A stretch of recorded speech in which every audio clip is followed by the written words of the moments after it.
да сум задоволна, али не е проблем образовниот систем за иселување, проблем е општеството, да бидеме реални, не е образовниот систем, да сам можеш ти да седнеш да учиш, да се надоградуваш. Ама општество ова не можеш да го смениш сам. Така што да, ама има минимална надеж, барем ова со УСС што го работиме. И кога ги гледам помладиве генерации, мислам сега ако се направи стара помладите зборувам една-две генерации што биле наследиле нас што сме сега на завршување. Има надеж, не е дека тапка работата во место. Значи, будни сме, тука сме, размислуваме, го гледаме проблемот, го работиме на проблемот.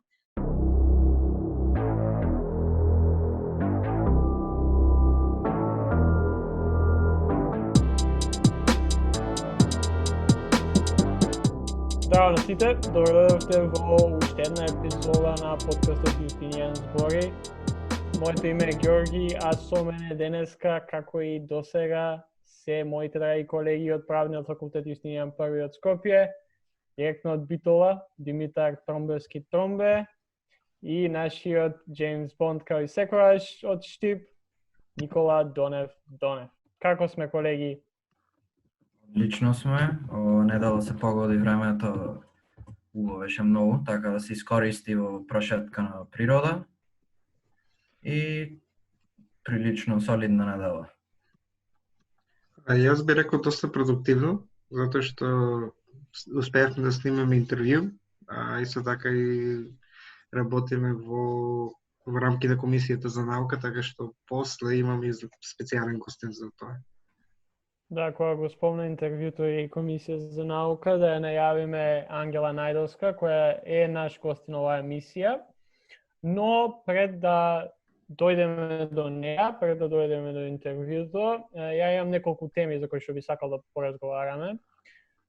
И би сакал да започнам со најново. Денеска сме вторник, снимаме колку? 9 сат е скоро. И пред неколку сати прво Комисијата за заразни болести, а потоа и владата донесоа одлука да воведат сет мерки со кои ќе започне тоа враќање во нормалата, каква и нормала таа да е. Така што од утре ќе започнат со работа кладилниците, најнормално. Као прво и основно мора да работат.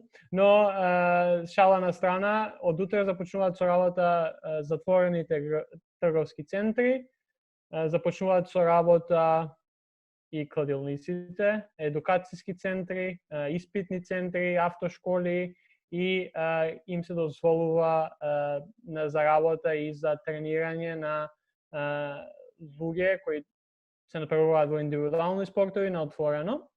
Ако се иде како што треба, Комисијата ќе предложи, а најверојатно владата ќе прифати, од следната недела да започне така наречената втора фаза од ова отварање, со што би биле отворени и угостителските објекти и би било дозволено на тимските спортови да може да тренираат на отворено. Ова за мене е најдобра вест, бидејќи тоа значи дека може бейсбол да играме у скоро време, тоа е да тренираме, ама ние дека сме единствена екипа, исто не се фаќа дали играње и тренирање, така единствени сме на теренот, така што не ни прави толку разлика. Не и се, третата фаза би започнала 3 недели од сега, со што ако се иде кој што треба и мерките да вродат со плод, ќе се отворат и казината и другите игри на среќа, како и хотелите. Сега, колеги, сакав да ве прашам, јас сум ептен среќен за бейсболот и за спортовите, и да заборев, у трета фаза им се дозволи на тимските спортови да почнат да тренираат и внатре, затворено. Така што ја од спортски план сум ептен задоволен. Као едва чекам следната недела, здравје, да почнеме да играме, да тренираме бейсбол. Ако одлучиме да тренираме нормално. Ама малце сум, не знам, не сум толку возбуден од другиот аспект, од тоа што мислам да не е прерано за овие мерки. Вие што мислите?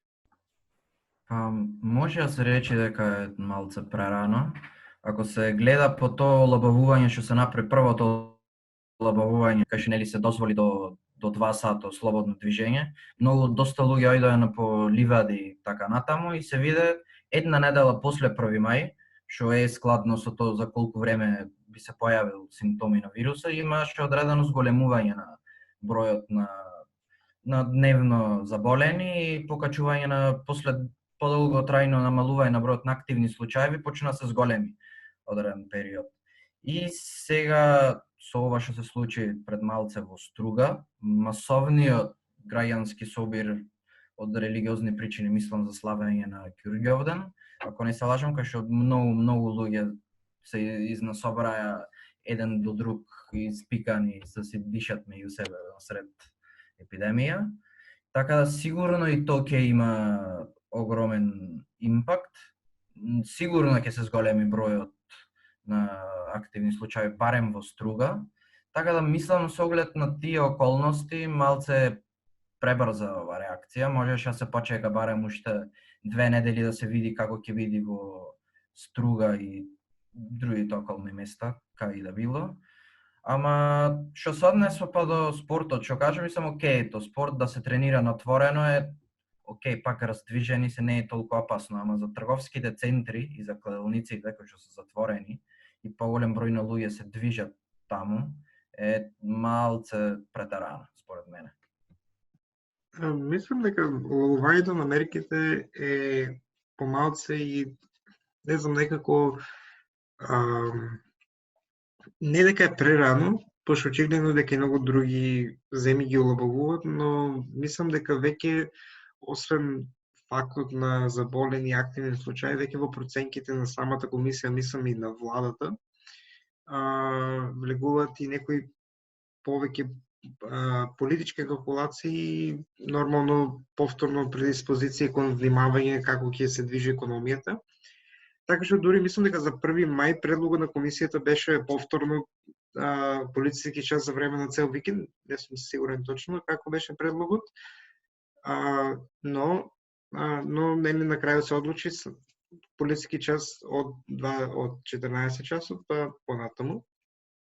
Така што останува сепак да видиме, иако за литијата во Струга по повод празникот Свети Ѓорѓи е нели како настан сам по себе, што мислам дека сите не загрижува од причина што од една страна отвара една нова вреќа од прашања во однос на секуларноста на државата, во однос на како нели црквата реагира на тоа, затоа што според соопштението од црквата тие не ги повикувале своите верници надвор и оние што излегле надвор да се држат на дистанца. Така што тука се покредува и нашиот однос кон религијата, но мислам дека тоа е премногу голема тема за она што главно сакаме да го збориме денес, но мислам дека би било во правилна насока, но се додека луѓето имаат верба во работата на самото министерство и се додека ги следат препораките на што се секојдневно кажуваат, социјално дистанцирање, маски, се до тоа. Ајде да кажеме дека се окей мерките, дека време било, ама ако луѓето не се придржуваат по оние, како ги нарече Филип, трите новото свето тројство. Новото свето тројство, фала ти Никола. Ако не се придржуваат по тоа, многу тешко ќе биде. Еве ја да кажам, пред некој ден бев во Струмица и од она што го видов сум зачуден како во моментов во Струмица имаме само 2 откриени случаи и од кои што и двајцата се веќе имаат опоравено. Значи во моментот во Струмица немаме ниту еден активен случај. А луѓето 70% не носеа маски, не држаа дистанца и се работеше. Значи буквално се. Освен можеби некои гостителски објекти кои што не работат. Ама друго све беше отворено, ја дори фризура си нова ја. Така што малце ми е чудно и не знам на што се допринесува тоа. И уште не знам, не ќе да идам у conspiracy theories дека не знам, не се тестира доволно, сметам дека мерките до сега барем функционираат, ама чудно е и ако луѓето и на овие сега ново отварање не се придржуваат кон мерките, а тоа не е да се носи маски, да се одржува растојание и да се дезинфицираат и да се мијат раце нормално, дека многу лошо ќе стане. И работата ќе излезе од контрола. Никола ти начина тоа политизирање на мерките и како само политиката има влијание, па од тука малце интересно ми е дека денеска се случи конечно таа најавувана лидерска средба, веќе не знам, 2-3 недели ја најавуваат, се договараат, па не на 10, па на 11, не на 12 ќе се сретнат. И еве денеска се сретнаа за да се договорат пак да се сретнат следната недела за да го договорат датумот за избори. Сега, мене овде ми е смешно, прво и основно, не морале 3 сата да утепаат денеска да се договараат или да си кажуваат ставови, кога мислам дека сите веќе ги знаеме ставовите на политичките лидери во моментов. Заев сака на 14, Мицко сака на средина на јули, Дуи исто се за јули, на крај ќе се договорат за 28 јуни. Пошто у средина, едниот средина јуни, другиот средина на јули, на крај на јуни, почеток јули ќе биде. И кога тоа еве, баба Вања се ја изигравам, 28 јуни избори ги има. Спремајте се. Ама смешно е и као не знам, трагично у исто време, као лидерите се договорија доправа да се договорат. Као само губат време, може милион други работи да прават денеска, но не, тие поминаат 3 сати за, не знам, да си кажуваат и мерат кој колку е посилен, буквално. У буквална смисла, веќе се зна. И плюс тој самиот факт дека на лидерска средба се одлучува се во државата, малце ми е алармантен и не ми се свиѓа, така што ако имате нешто да кажете за тоа, слободно. Да, еден малку подолг коментар за самиот институт на лидерска средба. Јас оно што очекував е дека фактот што имавме техничка влада кога почна епидемијата, во отсуство на функционално собрание, де факто нефункционално собрание, очекував дека ќе има поголема соработка, но барем како што гледаме, барем од страна како граѓаните и од она што добиваме внатре владата, е дека не се многу согласуваат, посебно техничките министри од едната партија и од другата партија, има големи несогласувања внатре и очигледно има недостаток на комуникација помеѓу самите членови на владата. Сега, фактот што политички лидери на политички партии седнуваат на една маса за да договорат кога ќе има избори, ми е барем како студент направен кој што учи дека собранието да го распишува избори, сите тие процедури, таа процедурална демократија е за мене не замислил, затоа што се појавуваат некои нови мислам де факто институции, де факто тела кои што носат правила на еден неправен начин. Ништо не ја регулира таа лидерска средба. Ние немаме, никаде не е предвидено такво нешто. Тоа е чисто политичко тело. И мислам дека треба стварно се размислува во правец на надминување на потребата од таквите лидерски средби, затоа што од 2016 наваму, од пржинот до сега, скоро сите избори не се со лидерска средба. И мислам дека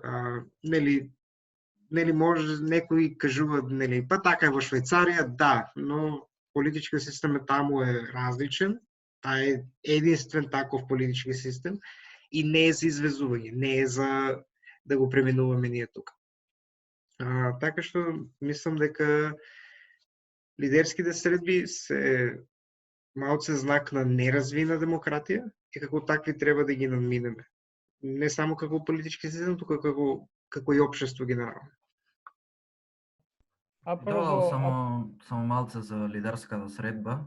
Како прво во лидерската средба јас барем што очекувам. Очекувам на прво место, наместо да разговарат за избори во време, да разговарат за како најбрзо да ја надминеме ова криза, па да можеме на нормални избори, да одиме во нормални околности, не под страв да одиме на избори. А што се тиче до постоењето на лидерската средба, мислам дека воопшто нема потреба за постоење на такво нешто, оти првиот пат кој излезе такво нешто во лидерска средба, ако не се лажам, поправите ме, беше во времето на Никола Груевски, кај што беше една сосема друга околност, кај што го договара со договорот од Пржин. Да, Пржинскиот договор кој договара, тоа беше скроз друга околност, кај што имаше толку голем анимозитет меѓу страните, кај што не би можеле на поинаков начин да се договорат, освен со сила да ги седне некој на маса. Са веќе подруго не има тако веќе анимозитет, иако се препукуваат, ама тоа е нормално препукување, не е веќе некој смртно непријателство како што било пред 3-4 години. Така да мислам дека таквите договори што би паднале на лидерска средба е посоодветно да се договорат на пратеничка говорница, него ли на некои неформални тела. Да, и со двајца се согласувам и сметам дека лидерската средба не е нешто кое што барем за наша демократија е добро и како такво мислам дека треба да се навикнеме да не го правиме во иднина, барем нашите политички лидери. Околу изборите до душа сметам дека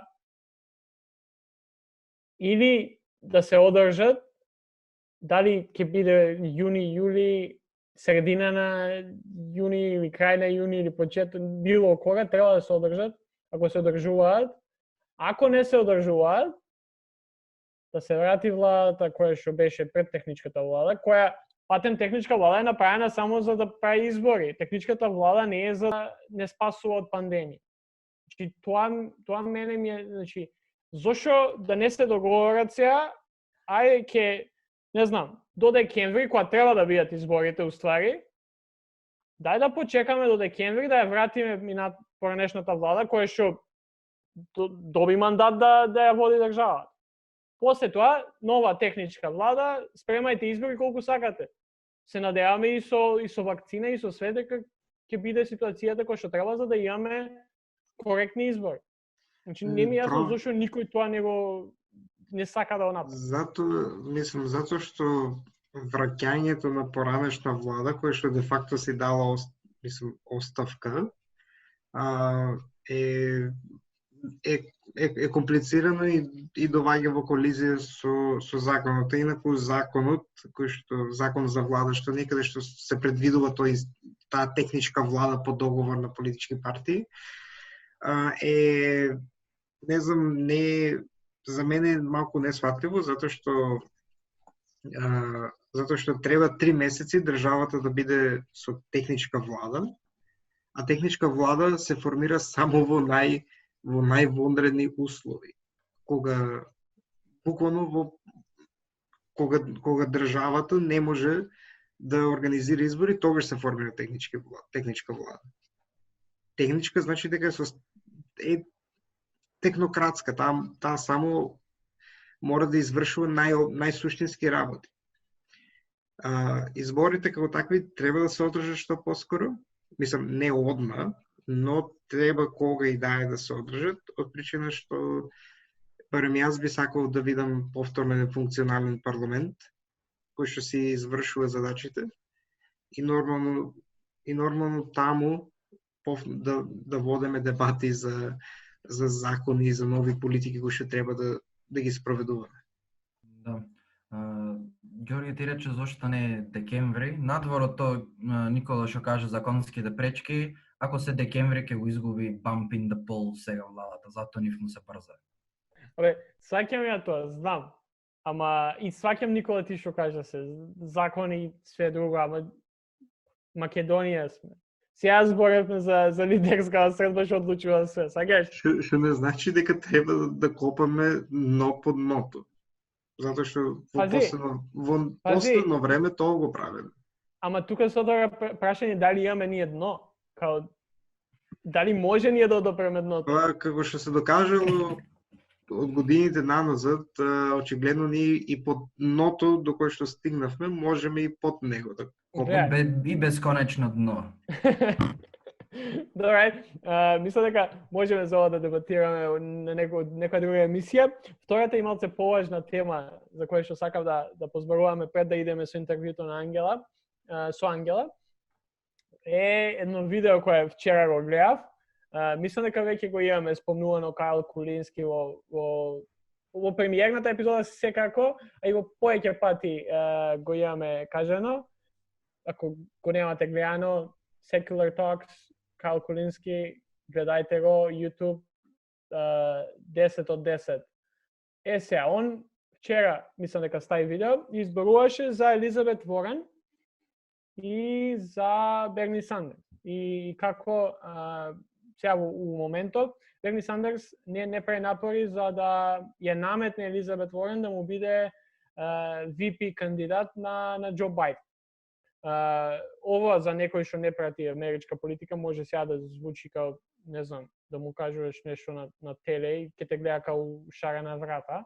Па затоа сакавме малце да разработиме темава, бидејќи доста одамна не сме збореле за америчка политика. Тоа не знам како успеавме, после првата епизода, мислам дека само една зборевме кога Берни се откажа и после немаме збора на америчка политика, ова е 7-ма епизода, така што браво за нас. Не верував дека ќе издржиме толку. Така што, ајде малце да ја објасниме ситуацијава, која е Елизабет Ворен и зошто Берни не треба да ја подржи да стане вајс-президент на Џо Бајден. Ќе почнеме прво со мала биографија за Елизабет Ворен, а после ќе објасниме зошто Берни не треба да ја подржува веќе. Добро, бидејќи јас некако нафатив малку да прочитам за биографијата на Ворен. Всушност таа има интересен живот затоа што е родена во еден период на американската историја каде што се случуваат големи пресврти, затоа што таа е релативно помлада од Берни Сандерс, мислам и родена во Оклахома. Односно таа скоро половина, ако тука некаде од својот живот го поминува како регистриран републиканец.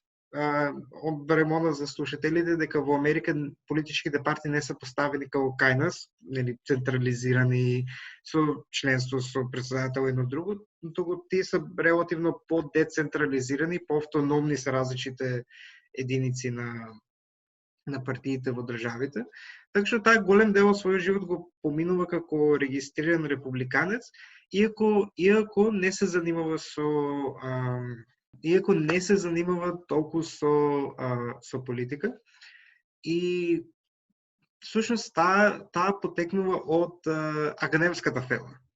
Таа има релативно тежок живот. Доколку ја погледнете нејзините биографии, ќе видите работа со семејството, после таа како всушност првото дете го добива на 22 години, се откажува деловно факултет, после го продолжува, го завршува и на крај всушност таа завршува како најголем експерт во Америка за нешто се вика bankruptcy law. Тоа кај нас би било нешто како финансово право, каде што таа е најголем експерт. Молим? Ликвидационо право, така нешто. Да. Оној дел од правото кој се занимава со ликвидација на друштва и банкротирање, буквално, на обични луѓе. Сега таа се всушност прославува во академската фела преку едно истражување кое што го праве со двајца колеги, каде што таа анализира зошто толку многу луѓе поднесуваат барање за банкроти, за bankruptcy или default. И она што забележува е дека не проблемот се наоѓа во тоа што не дека луѓето го изигруваат системот за банкротирање, за да се ослободат од своите долгови, туку затоа што има навистина голем проблем, барем од тогашната американска средна класа, каде што едноставно луѓето не може да ги исплаќаат своите долгови. И таа некаде во 2000 година, како професор на Харвард,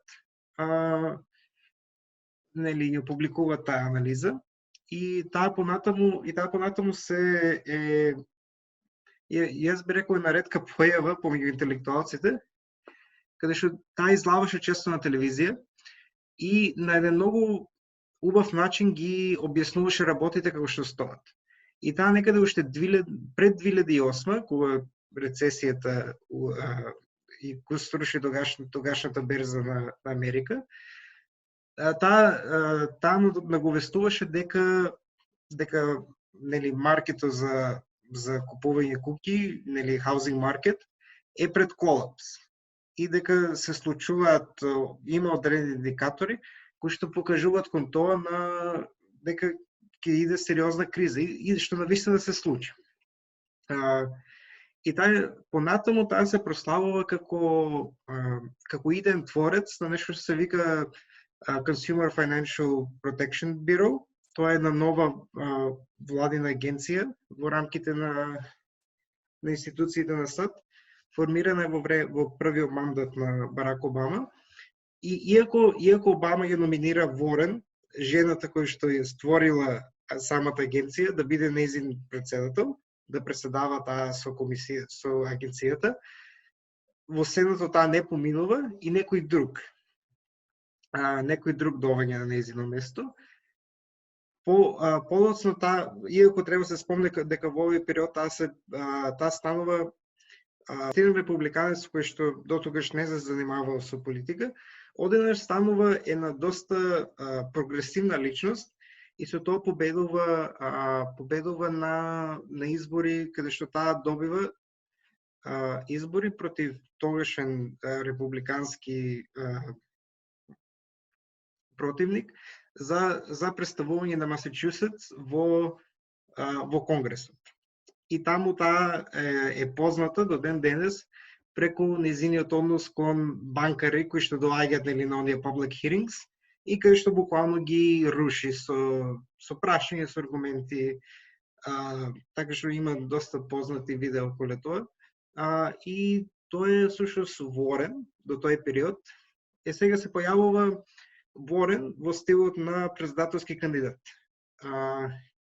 Иако во 2016 се наговестуваше дали она би се кандидирала, таа не се кандидира, за на крај во 2018 да се кандидира и да направи некои чудни чекори кои што за прогресивната страна на Америка и оние кои што ја мислеа за најголем прогресивец заедно со Берни, едноставно да изгубат делумно поверение во неа.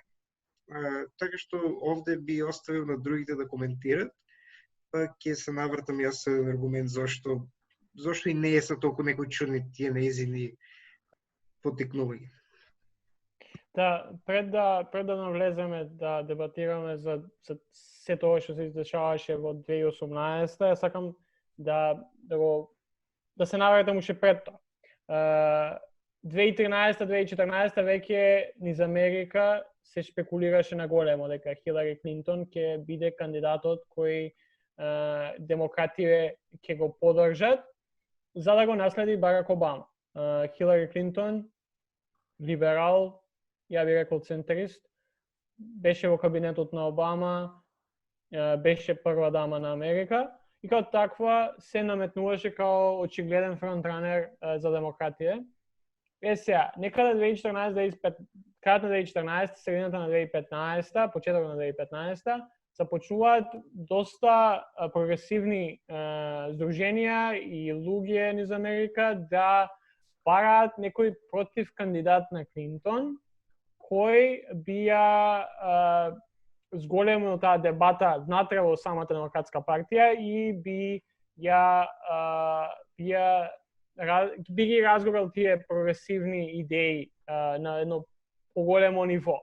Па така тоаш Берни Сандерс као еден од најпрогресивните сенатори во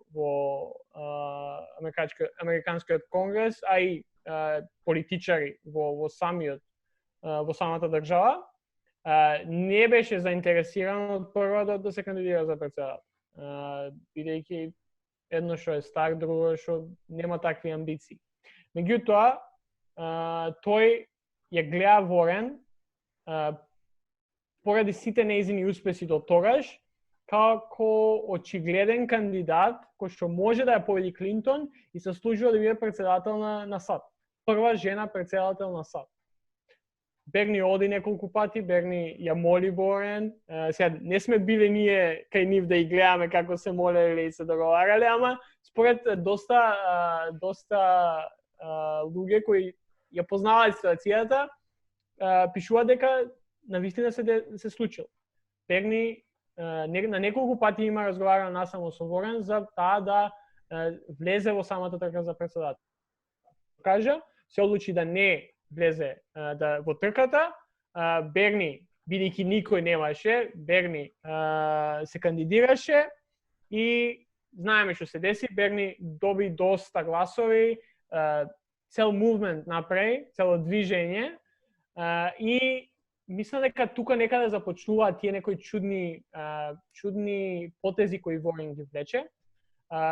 Прв од кој е неподржувањето на Берни за потрката против Хилари Клинтон. Тоа според мене не знам, уште не знам како да си го објаснам. Сакам дека ајде, Хилари е прва жена, либерал, све, Secretary of State била све, ама ако имаш еден Берни Сандерс кој е, ако си прогресивец, поготово во Америка, мора да се согласиш дека тоа е човекот кој што треба да ја води држава. Таа одлучува да не ендорсне никој, се додека нели Хилари Берни се откажува, Хилари станува кандидатот и сите ендорснуваат нормално, и Берни ендорсна. И тука мислам дека започнуваат сите тие чудни одлуки кои Ворен сама ги носи. Иако имаше доста спекулации доколку, бидејќи Масачусетс, мислам дека во Масачусетс во 2016 победи Хилари, доколку Ворен доколку би го поддржавал Берни тогаш, мислам спекулациите беа дека најверојатно таквата поддршка би возможила победа на Берни во Масачусетс, а нормално со таа и понатамуше некои поголеми победи.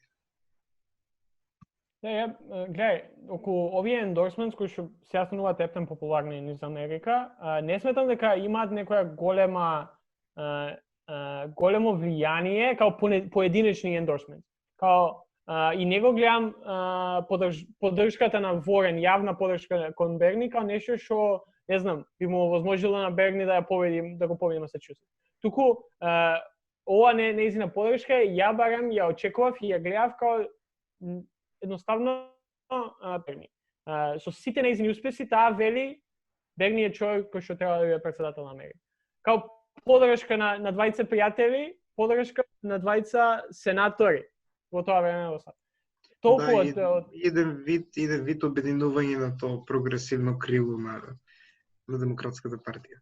Да, се согласувам со Џоли дека ендорсмент апсолутно многу неменват, нема кузне какви промени да направат во електоратот, ама едно нешто што дават ендорсмент се порака дека овој човек е идеолошки поблизок со овој или е пријател со овој или се согласува со тоа што збори и така натаму, и се види дека Елизабет Ворен во неколку наврати кога можеше да докаже дека и со Берни подредени прашања, докажа дека не, ама Џоли можеш ти да го кажеш за понатаму историјата со ендорсмент.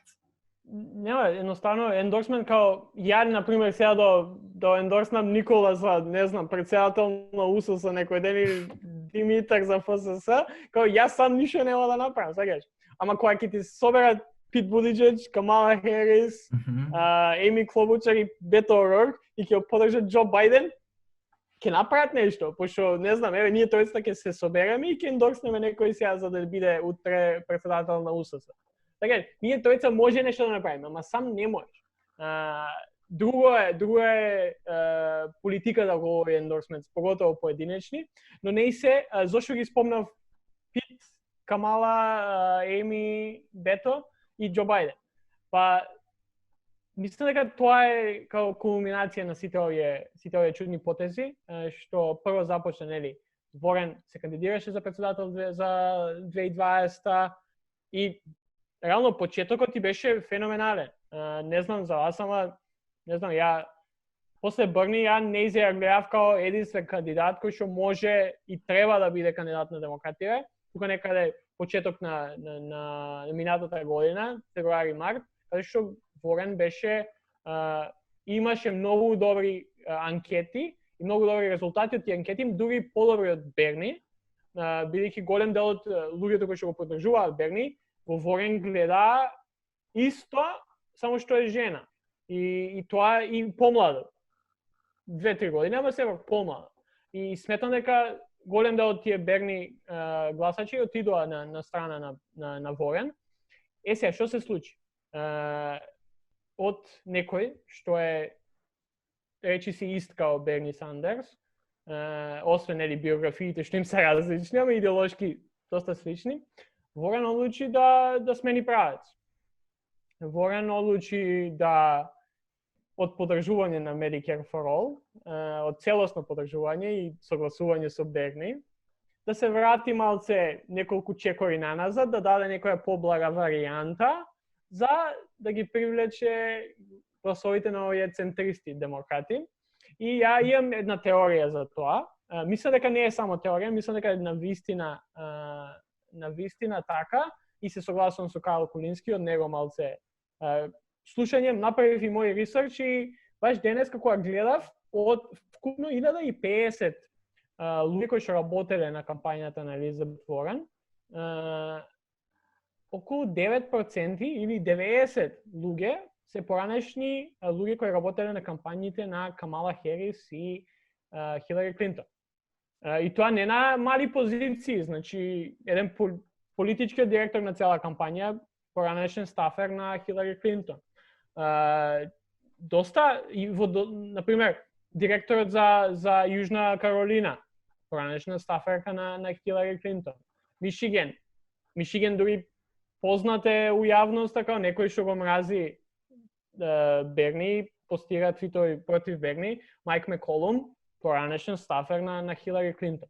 И тука мислам дека е таа кобна грешка на Елизабет Ворен, што самата се обкружи со луѓе кои не се прогресивци, кои не сакаат да се смени статус квото. И што повеќе ми дава на значење за оваа теорија е самото ова кога уствари Елизабет Ворен почнала да паѓа во анкетиве. Крајот на минатата година, почетокот на ова. Што се случува тогаш? Кори Букер и Камала Херис ги суспендираат кампањите. Голем дел од нивните стафери одат таму. И тогаш се случува тој шифт кај Елизабет Ворен, од некој што е искал Берни, станува Берни лайт. Ама онака ептен лоша верзија лайт. И тука почнува паѓа таа поддршка за неа и почнува рајзот на Берни Сандерс. Мислам дека повеќе, барем за мене постапките се објаснуваат на буквално на еден начин, на тоа како двајцата, Берни Сандерс и Елизабет Ворен, го гледаат американскиот систем. Пред се економскиот систем. Елизабет Ворен си има кажано дека таа е капиталист. Таа верува во капитализмот, но разликата од да кажеме од по-десно ориентираните од неа е тоа што она верува дека државата е таа кој што има моќта да го регулира тоа. Нели, пример е агенцијата, тоа е пред се регулаторна агенција, она што е создаде.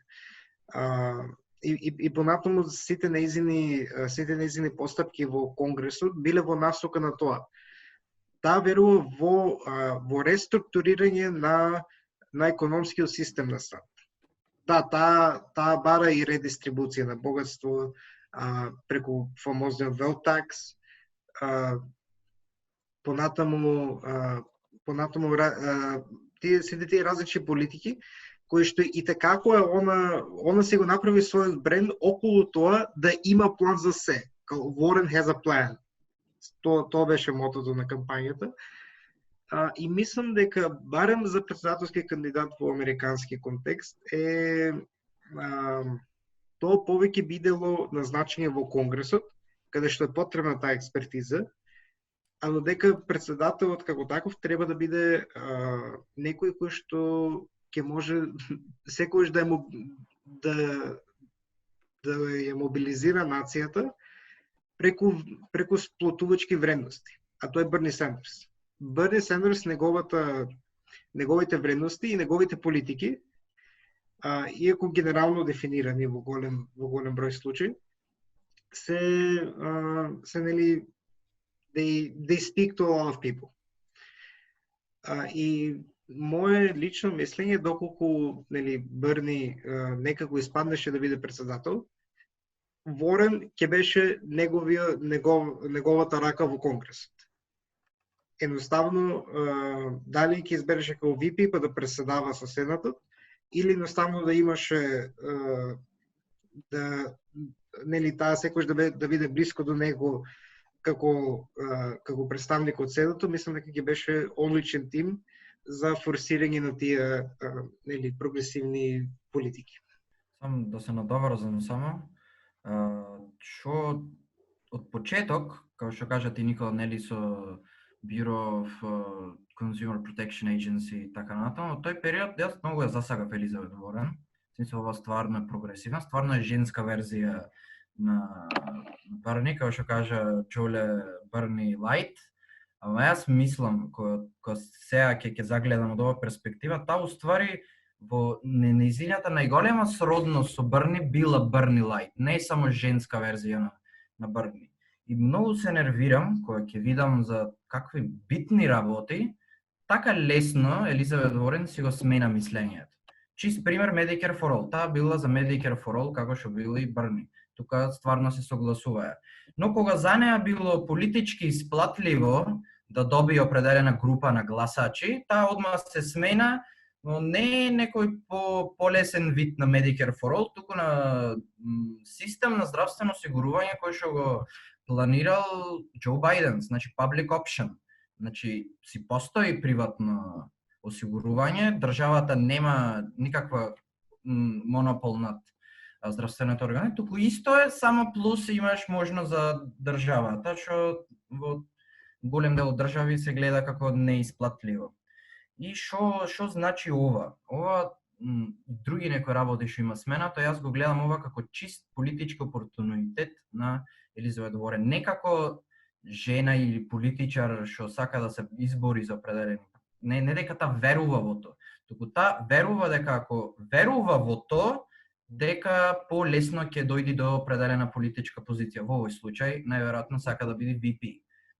Причина зошто не го поддржа Берни и причина зошто не го критикува Џо Бајден со најразлични sexual allegations, што и да е, работи кои таа се бори. Така да, мислам дека многу длабок е во не политичкиот опортунитет, не та идеолошка борба, барем што ја гледам кај Берни. Друга работа за wealth tax, кај што се гледа дека не е толку прогресивна. Та, ако добро се сеќавам, бараше wealth tax нешто као 2 cents on the dollar, така нешто, кој што е 2%, не е ни блиску до Берни што сака, е многу поќе. Така да ајде можете да продолжите, ама сум многу разочаран од Ворен и нејзиниот политички опортунитет. Ја мислам дека сега баш дека вие зборавте, размислував и за работите за кои што се залага она, окей, добри се, ама не се за сега, саѓаш. Ворен со ваква сега некаква, макар и било каква опортунистичка кампања, да одлучила да влезе во трката 2016-та, сите би биле за неа. Не Берни, сите би биле позади неа. Ама она му дозволи на Берни да го направи тоа движење како што го направи Берни, за сега нејзините такви политики, до душа, лошо и го направи, као прво сум за ова, па после кога гледа дека не бива, или дека не ги добива овие у центарот, ај ќе се навредам за да ве добијам вас. Знаеш, и покрај тоа мислам дека ваква кампања Елизабет Уорен да водеше 2016 ќе беше 100 пати подобра, не од Трамп, од Хилари едно 300 пати. Ама, Берни е тука. Берни го направи тоа што никој не веруваше дека ќе го направи. И сметам дека, знаеш, Берни еве да се откажеше, не знам, или да воопшто да не влезеше во самата трка, за овој изборен циклус, ја ќе бев Елизабет Уорен all the way. Тоа нема Берни, Елизабет Уорен.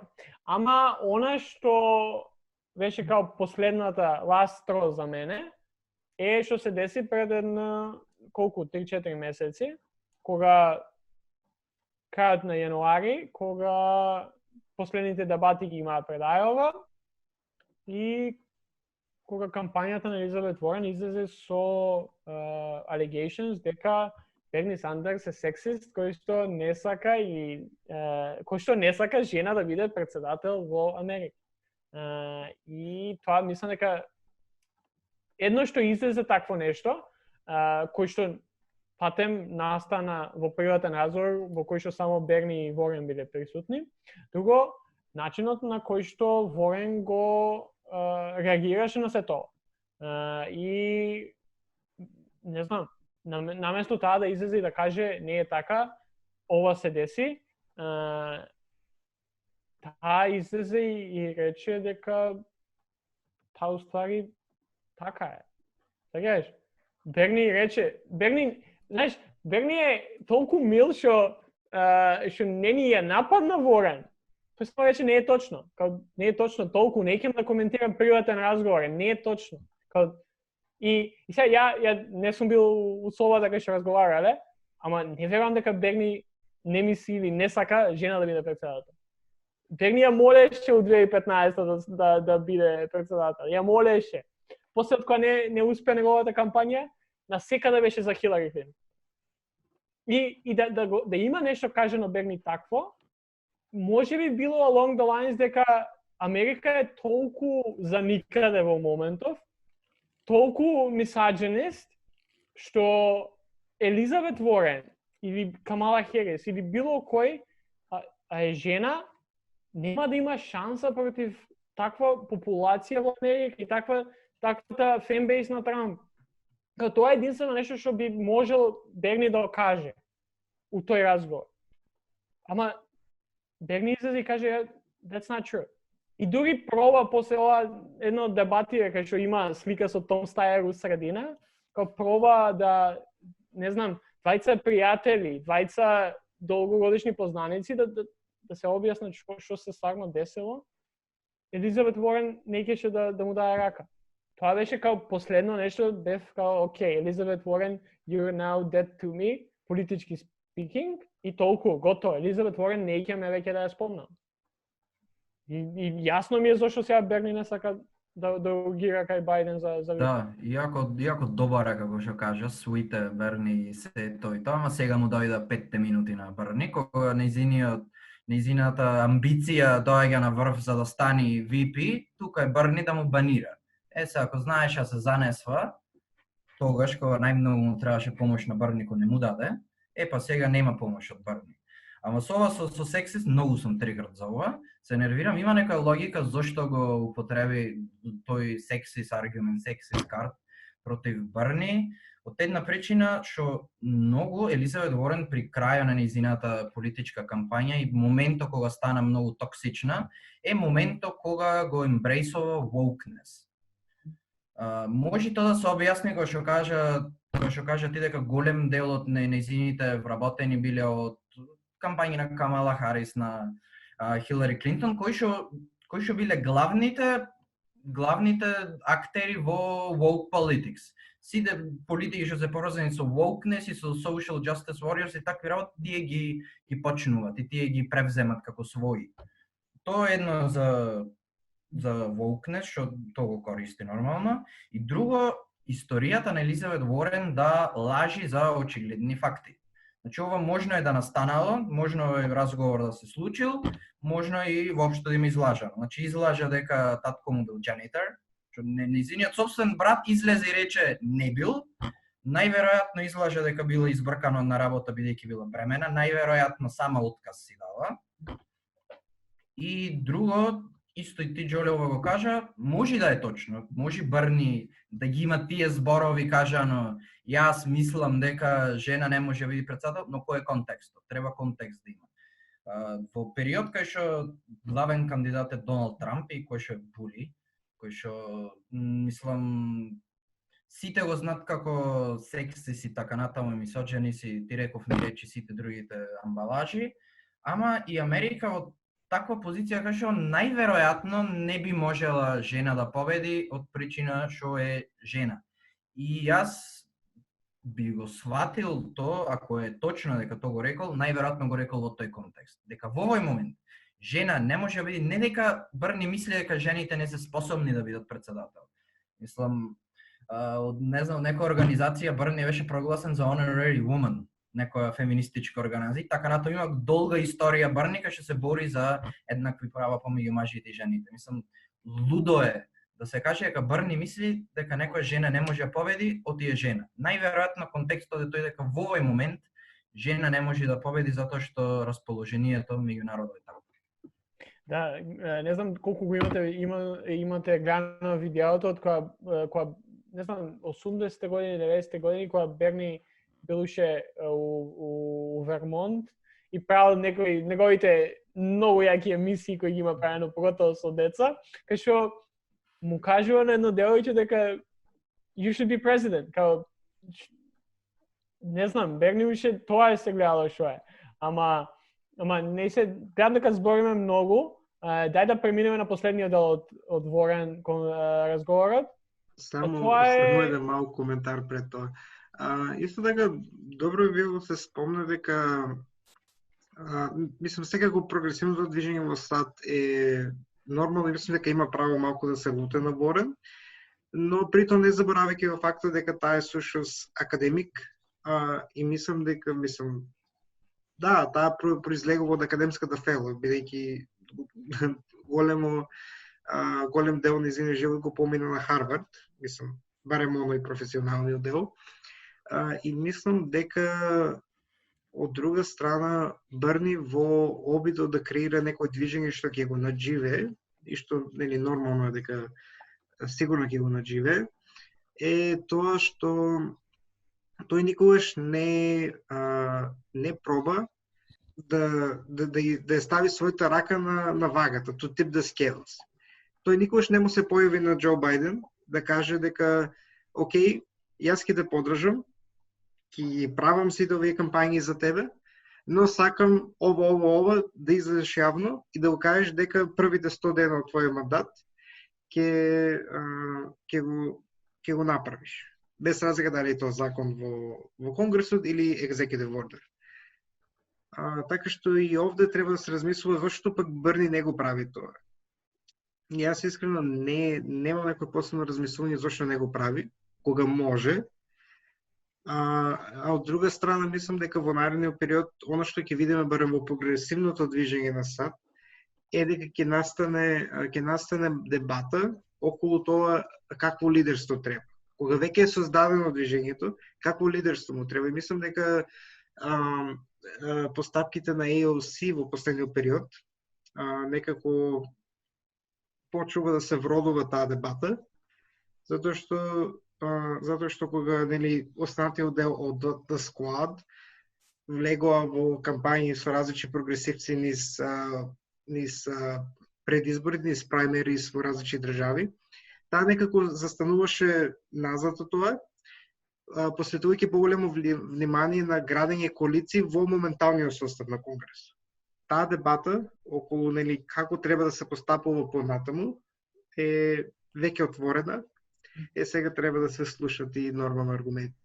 Да, ја сакам да завршам некако така, пред да го кажам сега овој следниот дел, а тоа е последното нели од кампањите на Берни и Ворен, тоа е што сега веќе доста неславно Елизабет Ворен се откажа, нели, после Super Tuesday, каде што не беше дури ни втора у Масачусетс, што доста смешно. За некој што остана после Ајова, Нью Хемпшир, Јужна Каролина, Невада, за да биде трета трета или четврта беше у Масачусетс? Трета.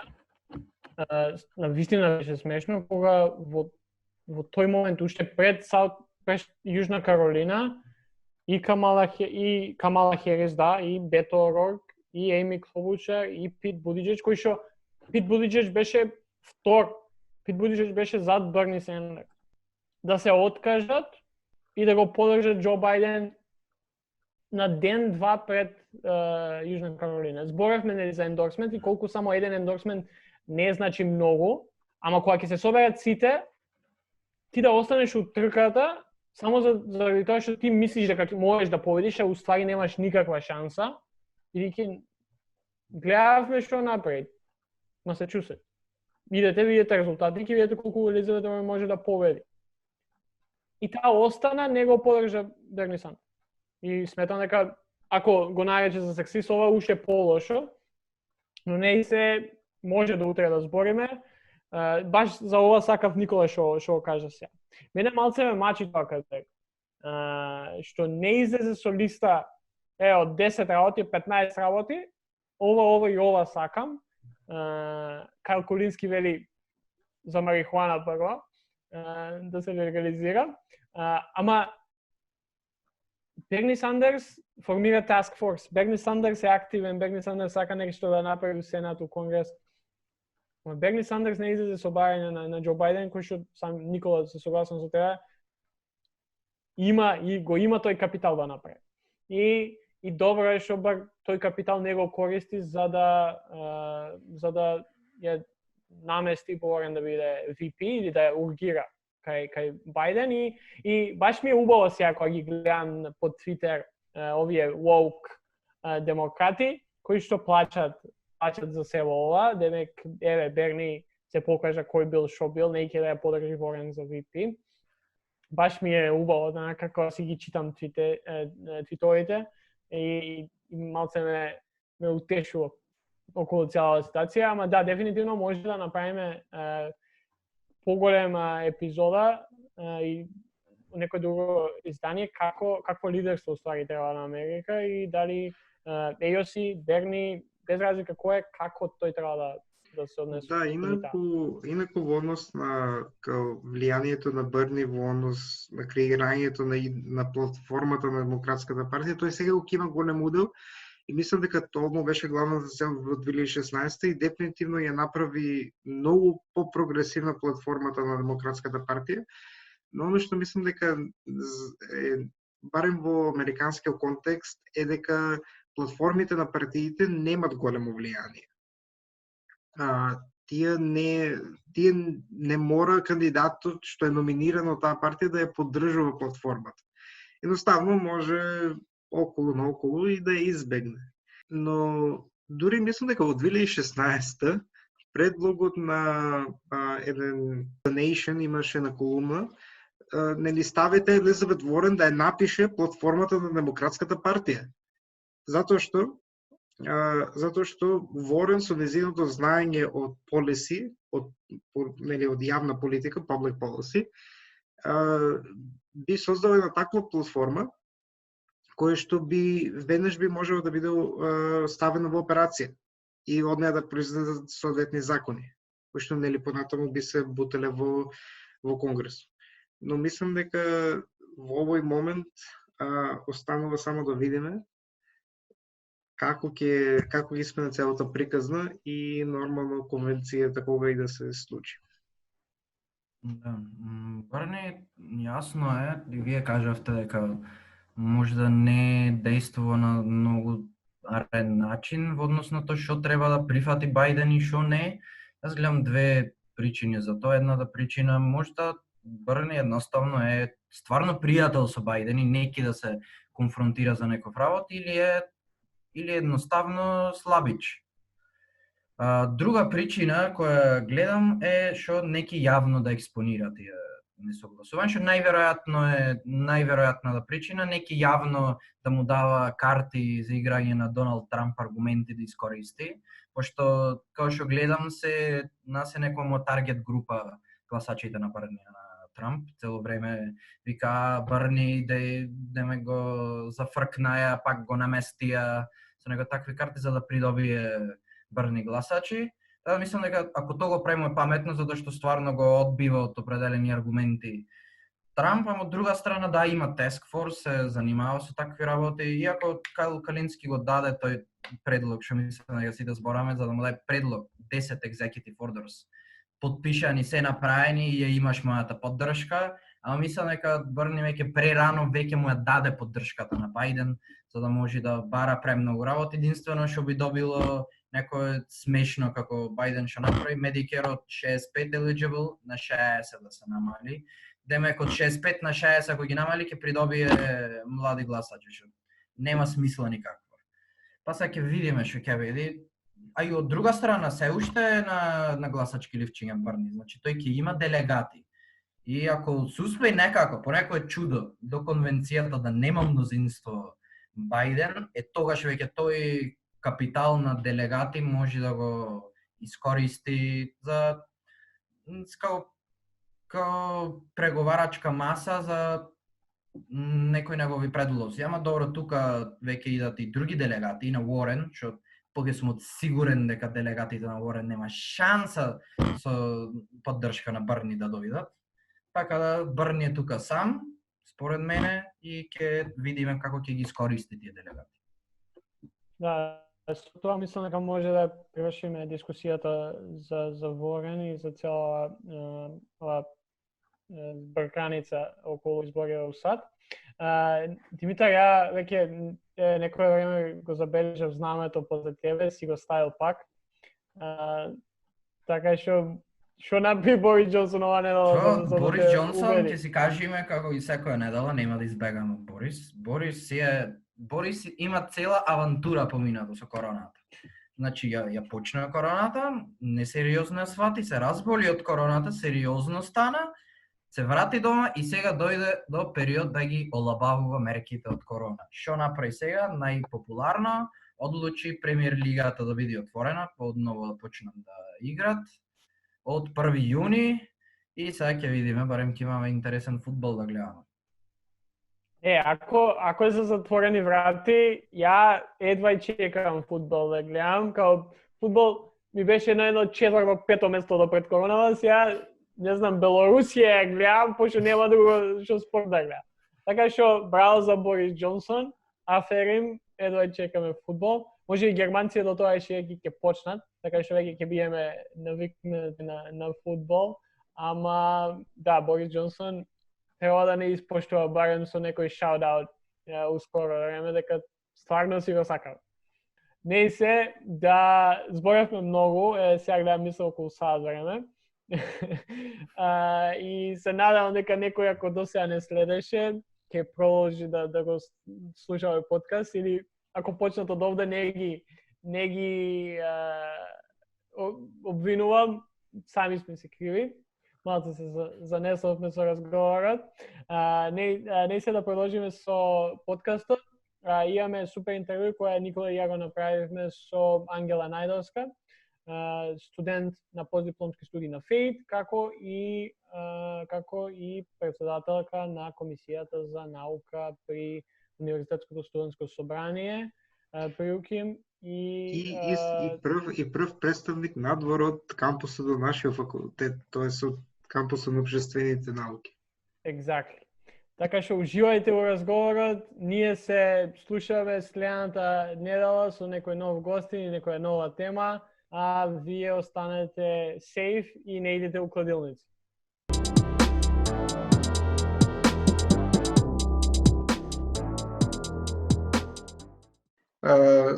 Се вративме назад денеска на посебно задоволство и имаме Ангела Најдовска, студент на постдипломски студии на ФЕЙТ, односно на насоката обновливи извори.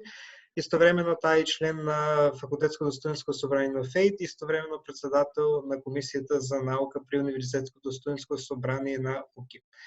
Овде денеска ја повикавме поради неколку причини, а тоа е со неја сакаме да збориме повеќе за студентскиот живот, но истовремено што е тоа што се случува во позадината во рамките на Комисијата за наука и каков голем настан планираат тие на почетокот на новата академска година. Така што добре дојде Ангела. Ти си мислам прва надвор од нашиот кампус и факултет за интервју, така што почестена сум. Да, кампус си дефинитивно, за факултет не си, ама дефинитивно кампусот што ние научим си прва. Да. Мислам дека можеме да почнеме, бидејќи секако концептот е така по разговарачки. Сакам да почнеме со студентски живот, односно сакаме тебе да те прашаме зошто токму го избра ФЕЙТ, зошто не праве, например.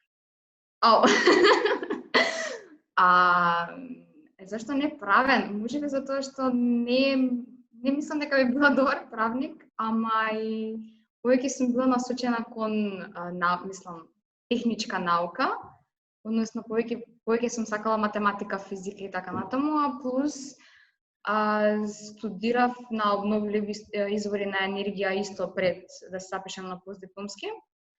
Така што и тука голем удел имаше и желбата за почиста екологија, почиста енергија и така натаму. И морам да кажам дека не се каам со мојот избор, но си ја сакам струката. И не би можела ја да бидам правник, мислам. Не ми се тоа и не знам.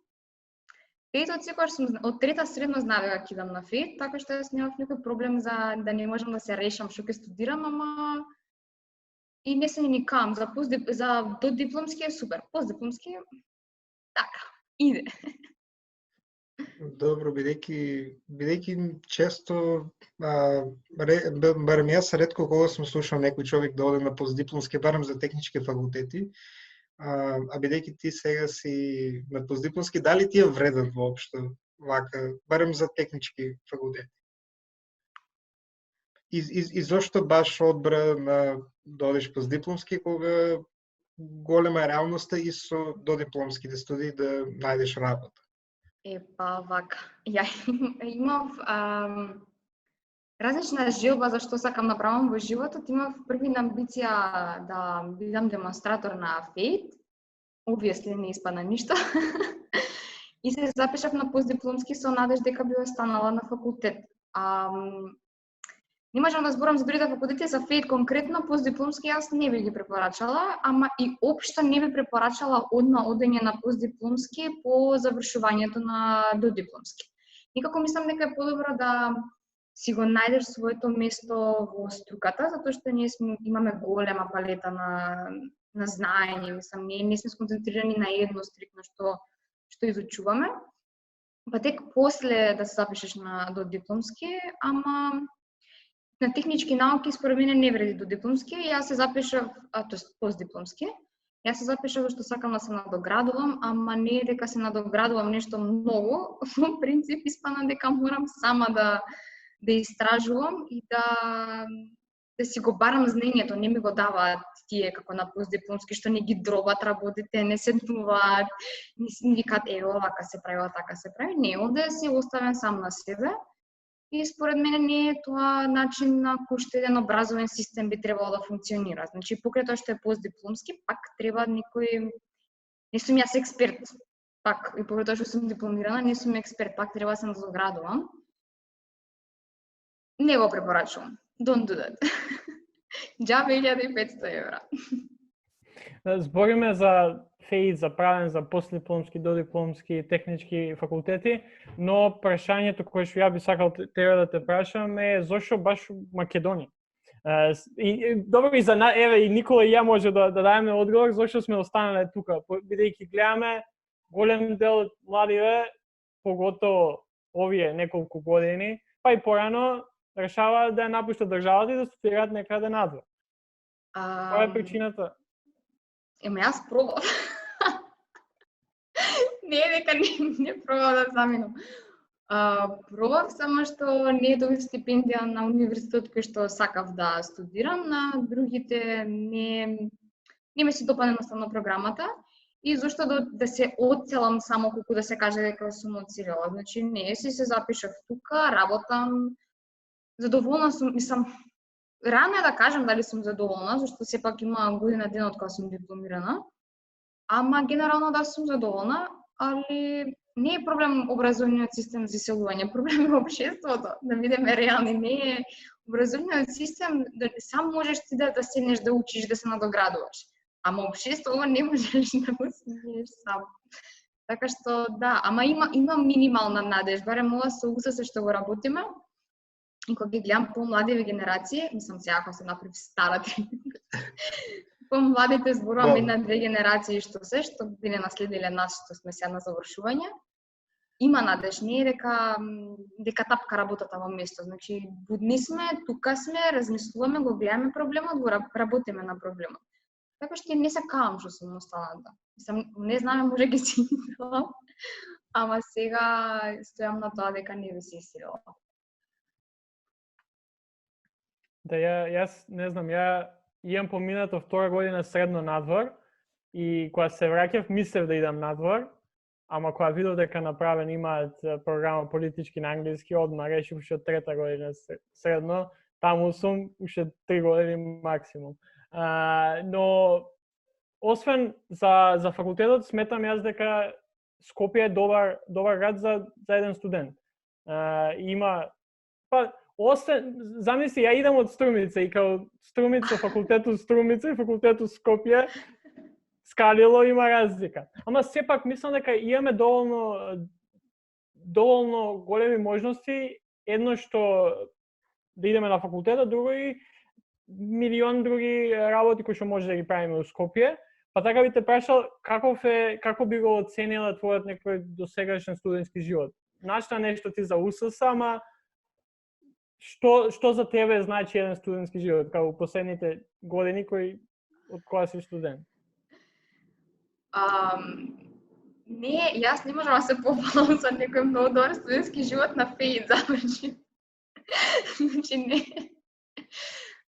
Немаше, мислам, вака, првите 2 години не, ама добро, првите години сите лутаме, па не знаеме дали е тоа за нас, па дали може да го издржиме, дали не може да го издржиме.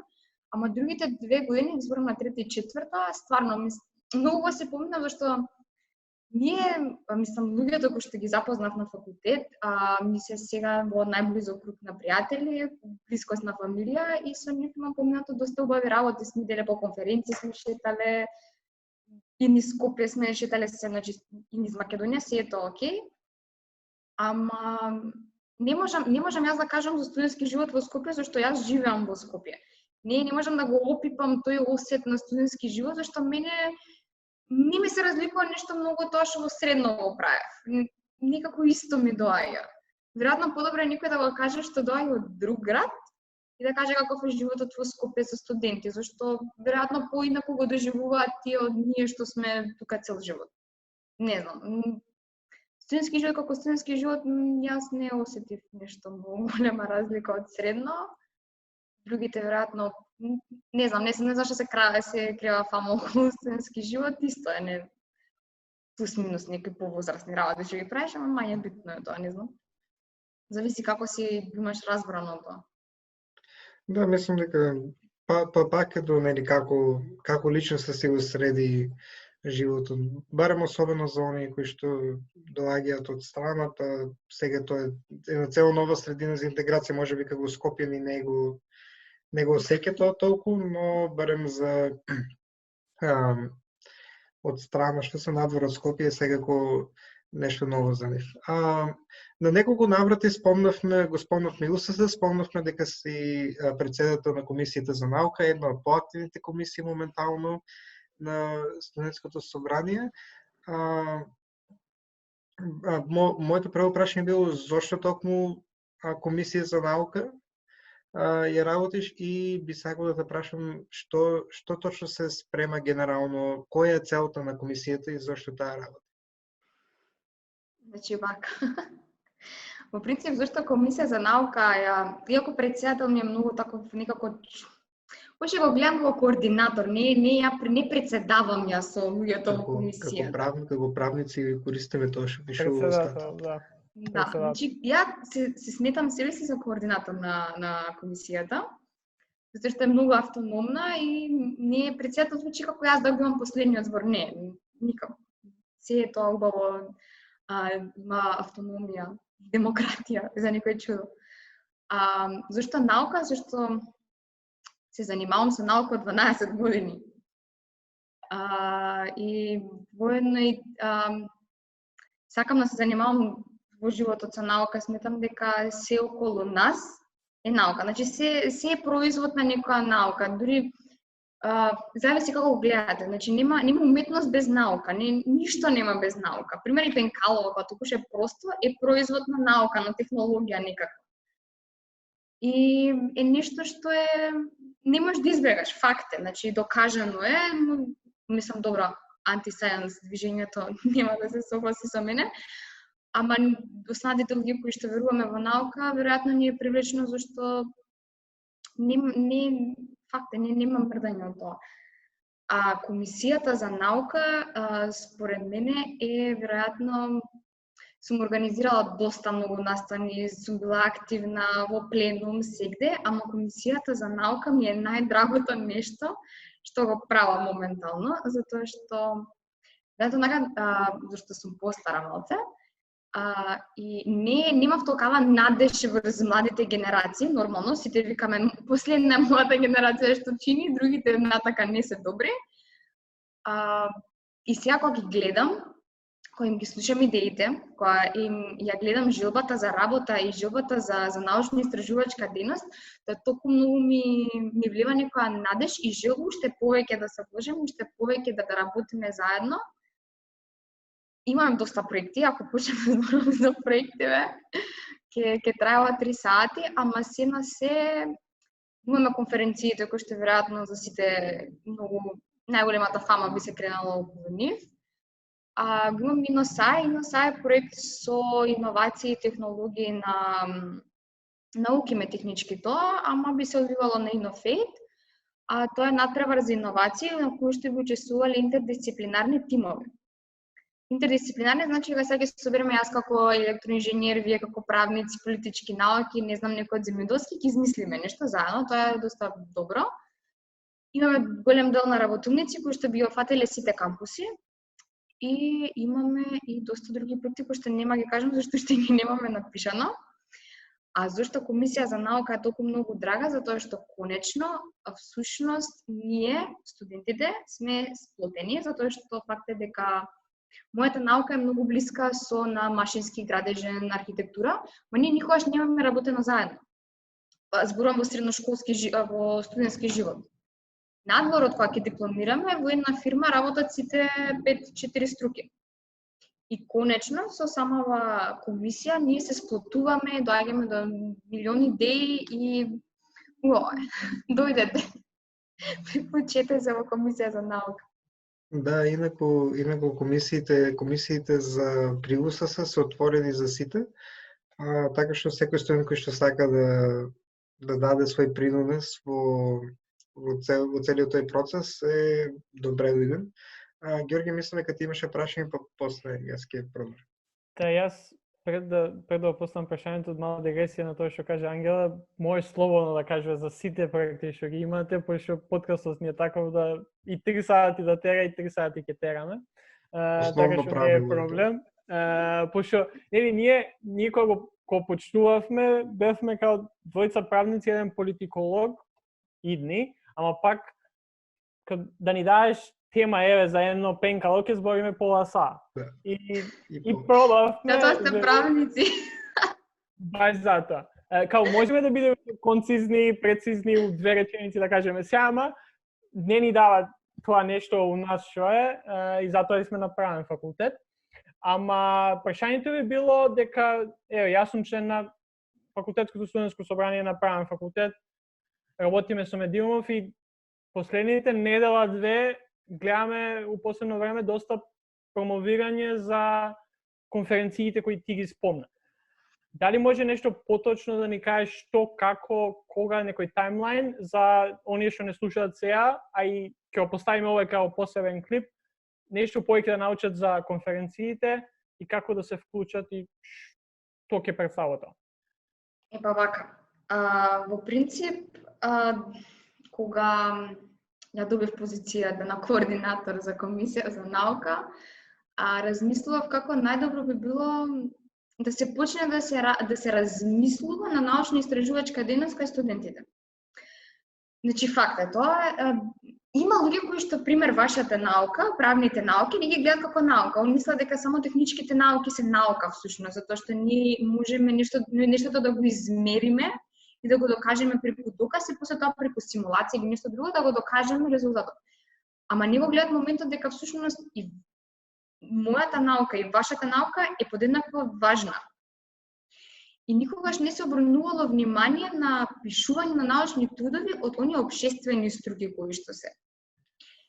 И дојдовме до идејата да гледаме барем на сите сродни струки ќе ги викаме, да има научна студентска конференција, затоа што вие не дипломирате со дипломска, ама ние дипломираме со дипломска, тоа пишуваме дипломска теза, разработуваме и поразителен е фактот кога ќе видите колку всушност од студентите не се академици и не знаат да цитираат, не знаат да истражуваат.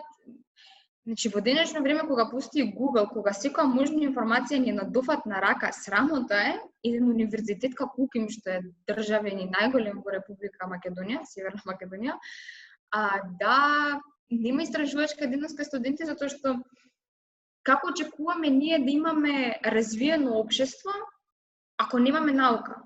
Значи, темелот на едно развиено општество не е науката. И темелот на развиена култура е науката и уметноста. Исто тоа е наука. Затоа што тие се сликари. Јас никогаш не би можела да видам, затоа што немам мозок за такви работи, ама гледано од аспект на некој кој што сака многу наука и кој гледа техниката, линиите на четката, платното, тоа е производ на една наука, бојата е производ на една наука. И дојдовме до моментот каде што решивме дека ќе ги соединиме сите можни науки, сродни, учувајќи ги дури и уметничките факултети. ФЛУ, Факултет за ликовна уметност, е во склоп на студентска конференција со технолози и природно-математички факултет. Значи, работат за материјали. Сега, веројатно видовте, тоа би биле 6 студентски конференции. Зошто 6, а зошто не помалце? Тоа е веројатно прашањето што сите ме прашале. Значи, вака, не е дека веројатно би можеле да се спојат да не бидат 6, да бидат 5. Ама, вие кога организирате една студентска конференција, не е моментов само, значи, големата слика е дека сакаме да направиме научно-истражувачка дејност на студентите, да ги натераме да истражуваат надвор од една досадна рамка на студентската програма. Ама во текот на организирањето се подобрува студентот кој што организира самата конференција, значи му давате плюс искуство во животот, организирал нешто, одговорност му давате плюс. И веројатно е подобро да бидат 6. Има една направени економски. Нема ги кажам кратинките, може и ги утнам. Другата е направена од филозофски и педагошки. Тоа е вашиот кампус. На технички кампус има Скеор, таа е веќе постара конференција. Ова е 8 година, ја кажувам затоа што ми е многу драга, затоа што јас имам организирано во 2018. И таа ќе биде соединета, значи, меѓу ФЕИТ, машински, градежен и архитектура. После тоа имаме таа што спомнав со технолошки ПМФ и ФЛУ. Имаме медицина, стоматологија и ДИФ. Тоа е за нутриција. Многу добра, мислам, стварно добра. И темата е на место, и логото им е многу го. И заборавам уште една за глобални климатски промени на кампус Автокоманда. и генерално ги опфаќаме сите факултети кои што нели биле сакале да организираат. Затоа што јас можам да кажам, дечки, ние ќе организираме 10 студентски конференции, ама ако самите членови во комисијата немаат желба за организирање и немале идеја, затоа што јас не можам направени економски да им кажам за ова ќе пишувате, зашто не разбирам. Ама се овие 6 студентски конференции се производ на студентската желба. И идеја и замисла на што би можеле тие да истражува. Така што јас не се гледам дека имам некој голем удел во ова. Едноставно сами сте си го направили и сте виделе дека е потребно. Само некој требало да ви рече, ајде дечки да го правиме ова. Да, мислам, за оние кои што не слушат, информациите информации за конференциите може да се најдат и на Facebook и на Instagram, има најголем дел, така што таму ќе бидат објавени и повиците и сите детали, исто така и на веб страниците на различните факултети. Не ви кажав кога ќе бидат. Значи, добро што ги спомна повиците. Повиците ќе ги објавиме на 15 мај, а самите конференции ќе бидат во октомври. И со тоа, ние си го прогласуваме октомври за месец на науки. Can beware. Да. Да. Покрај конференциите кои што сега ни се особено драги, кои што си ги планираме во екот на најголемата светска пандемија, барем мене ми е интересно кога сум по 4-5 сатна состанок со координативниот тим за конференцијата направени економски. Би сакал да се навратам на нешто што требаше да биде пред ова, а тоа е посебна комисија која што Ангел исто така предводеше, но не успеа од објективни причини, не од наши лични, да се манифестира тој план, односно тоа е планот за саем на УКИМ, односно УКИМ Fair of Arts and Sciences. Па Ангела, ако можеш да ме подсетиш и мене и тебе, што беше муабетот со таа комисија и со тој проект? Не, значи, ме боли за проектот, стварно. Тешко ми е да зборам за проектот, затоа што многу ми е драг. Мислам, ко се остало што кажам дека ми е драго, ама стварно. Значи вака, започна од идеја дека треба да имаме студентски саем за пракса и вработување. И нормално дека мојот технички мозок размислува за технички науки, дека не размислува за другите науки кои што периодно не разбирам. И почнавме од таа идеја и почнавме од идеја дека би било само на технички кампус. И после, затоа што јас имам една мала мана, сакам да ги соединувам сите науки, сите студенти, да сме на едно место, да сме сплотени, зашто така треба да биде. Прерасна во екстремно голем настан, наречен студентски саем на науките и уметностите. Требаше да помине сега да спиеме, зашто ќе бевме преуморни. Ќе беше закажан за 6 и 8 мај. Предвидено беше првите 2 дена да биде саем за вработување и пракса. И во тие 2 дена самите компании и студентите да си се запознаат со можностите за вработување после дипломирање.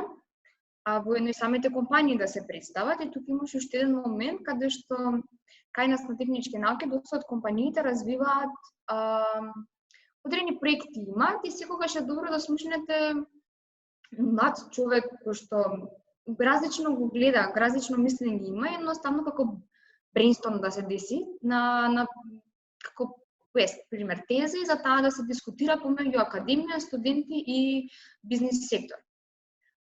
После тоа за прв пат ќе правевме да има и интервјуа, па и направивме работилница за CV за таа цела, ама ја направивме без да имаме саем, ама добро.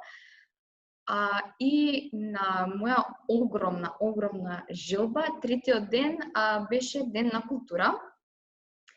И тука сите, не само уметничките факултети, кои што ги знаеме, нели ФДУ, ФМУ и ФЛУ, а туку и останатите факултети, како што се пример архитектура, педагошки, ПМФ со етнологија, би се представиле со своји дела.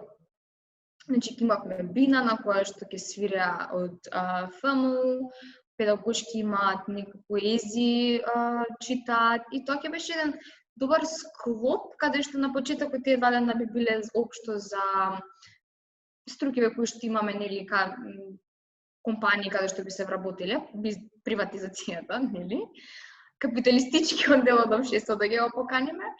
И веќе третиот ден ќе беше така некој лежерен ден на културни уметности, мислам културни представувања на студентите. На крај ќе завршиме со многу добра журка, ама ете, ништо од тоа. Наредна година ви го оставам во ама, не тебе. Ќе биде мислам за наредниот состав на УСС и ФСС. Но да мислам дека ќе се појават на задачите. Ја само мала дигресија, капитализам која спомна, има среќа што Димитар не е овде, иначе ќе почнавме дискусија како треба самиот тој да се елиминира. Ама не и се причината поради која што овој сам нема да се одржи е коронат. Па сакам да те прашам малку да се наратиме, кога зборавме за факултет, не начнавме и како моментално се одвива еден, не знам, баш за тебе, еден ден на факултет. Какви се последици имаш од тоа и како оди, не знам, полагање, предавања, сите тие ствари? Кај нас на втор циклус не е како на прв циклус. Значи, општо немаме предавања. Така што мене, гледано од аспект на студентски живот на факултет, не ми смени нешто многу короната, само што не можам да полагам, затоа што ФЕИЦ изгласа дека според статут нема да се полага. А инаку од аспект на предавања секако немаме. Така што не ми смени. Од аспект на живот премногу ми смени, зашто одам на работа и не одев 2 месеци. И тоа беше малку шок, зашто сум човек кој што не знае да седи дома, значи константно морам да правам нешто и сега бев затворена и не е пријатно, не знам. Секоја чест на луѓето што многу приземно си го сватија и тоа и си го тераат уште така како ќе биде. Јас не бев од луѓето што викаш ќе биде, бев од луѓето што еве чекаше да излезе од дома. Мислам, не искачав, не кршев мерки, не излегував, само кажам дека би сакала да излезам. Надежно во скоро време тоа ќе биде. Кога веќе кажа дека сакаш да правиш многу работи, барем за момент кога би се навратила на додипломски студии, како би го пишувал, нели, тој баланс меѓу наука, факултет и социјален живот, и можеби не е толку релевантно во твојата ситуација, бидејќи работам со тебе во комисијата, одмарањето и спиењето. Има нешто што се вика time management и е најдобрата работа што постои. Значи, јас сум човек што се успева да стигне, не знам како, ама работам на принцип на sticky notes. Значи, имам sticky notes во различна боја за секоја работа. Например, портокалова ми е за работава која што ја работам на работа, зелена ми е за факултет и розова ми е за УСС. И во текот, мислам, пред да заврши денот, пишувам што секоја обврска која што имам. Па исто тоа правам на факултет. Така што никако не сум спијала, мислам, јас без 8 сати спиење не можам да функционирам. Сега веројатно спијам помалку зашто не можам да спијам, сафра ме паѓа дома. Ама и social life секогаш ми бил на ниво, мислам, сега нема да излезеш сред недела, ама петок, сабота ќе искучиш. И недела е фамилиарен ден, не си искача. Мора ги видиш твоите да те видат и те забораат никако. Да, тоа е дефинитивно. Никола кога кажа за спиењето, мене ми текна, не знам колку Ангела ќе знаат примеров, или цитатот од Зоран Џинџич, кој што беше поранешен премиер на Србија, на нашиот сосед, кај што кога идеше кампањата за изборите 2000 година или за протестите 2000 година, велеше дека не може ние да станеме светски шампиони ако спиеме, ако нон-стоп имаме некои слави, нон-стоп бидеме, не знам, уславење. Така он кажуваше, ќе спие или тие што сакаат да станат светски шампиони ќе спият кога ќе идат у пензија. Согласувам. Да, за жал он не дочека пензија. Се деси тоа што се деси, ама ја барем се водам по таа, ќе спиам кога ќе бидам у пензија, така што Ама никога ќе бидам у пензија нема да спиам, а не знам да не мрам ништо, ќе спиам кога ќе умрам и тоа е тоа. Нема да ме стана. Не, да се согласувам, значи индивидуално до човекот, доколку сака сам да се вложи во својата струка и во своето развивање како човек. На некој повеќе му значи да спие 10 сати, на некој повеќе му значи да го фати денот од одма и тера, идеме. Ама се успева, не, стварно само треба да си фокусиран и да знаеш точно што сакаш и која ти е целта животот, што сакаш да ја постигнеш. Не дека е тешко, мислам, влегуваш во рутината, после тоа се навикнуваш и не знаеш како да не приш ништо. Јас. Тоа е дефинитивно точно.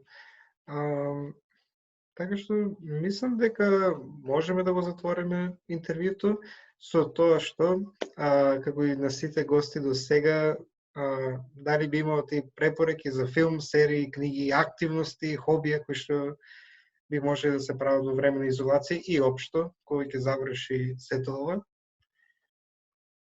Да ти препорачам филмови. Било каква препорака.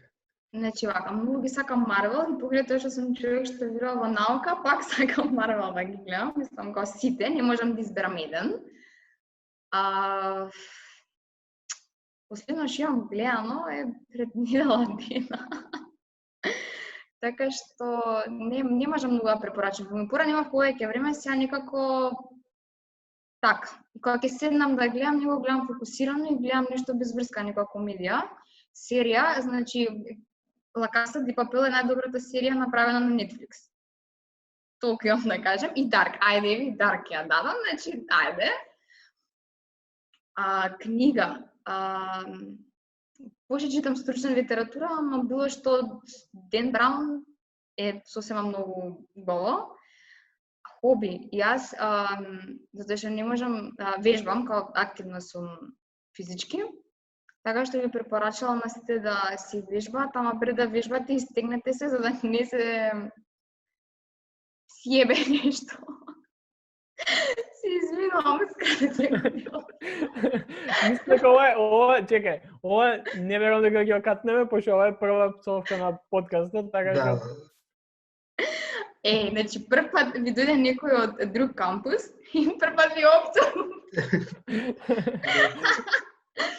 Ама не, шалам на страна, значи мора да се стигнете и да се загреете пред вежбање, затоа што јас така раката овде нешто ја зизнав и не вежбав еден месец и не го прави тоа.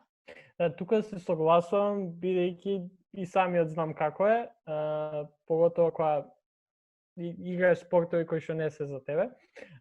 Тоа за мене го зборам.